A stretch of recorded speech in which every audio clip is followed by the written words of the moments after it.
এই চ্যানেলে সম্প্রচারিত সকল খবরই সচেতনতামূলক এবং শিক্ষণীয়, কোনো কিছুই প্রভাবিত নয়। বাংলাদেশের অস্থির অবস্থা, চিন্ময় প্রভুর মুক্তির দাবিতে আন্দোলন করার অভিযোগে কট্টরপন্থী মৌলবাদীদের তাণ্ডব ও হুমকি ও মামলার জেরে প্রাণ ভয়ে ঘর ছেড়ে পালিয়েছে একজন হিন্দু যুবক।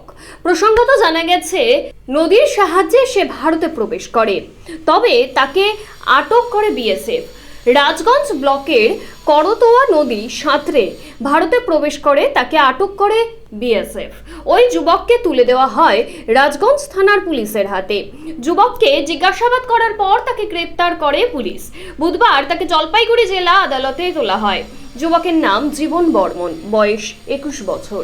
জীবন বর্মন নামের এই যুবক, তার বাড়ি বাংলাদেশের রংপুর জেলার ঠাকুরগাঁও গ্রামে। সে ঠাকুরগাঁও গভর্নমেন্ট কলেজের বিএ প্রথম বর্ষের ছাত্র বলেই জানা গিয়েছে।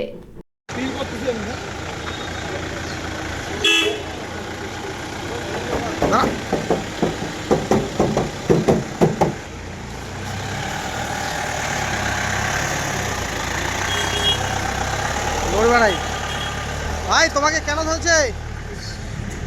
তোমাকে কেন ধরছে? ভাই কেন পালা আসছো?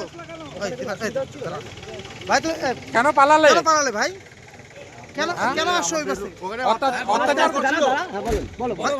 আমি একজন সনাতনী, আমাদের হিন্দুদের উপর অনেক টর্চার হচ্ছে, যার কারণে আমি বাংলাদেশ থেকে ইন্ডিয়াতে আসি।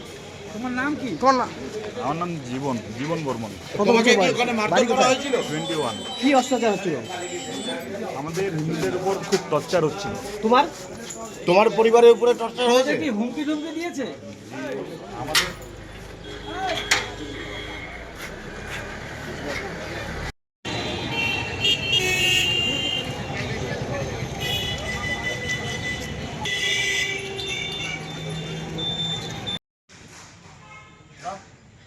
আমি তো বউ নিয়ে পড়ে আছি।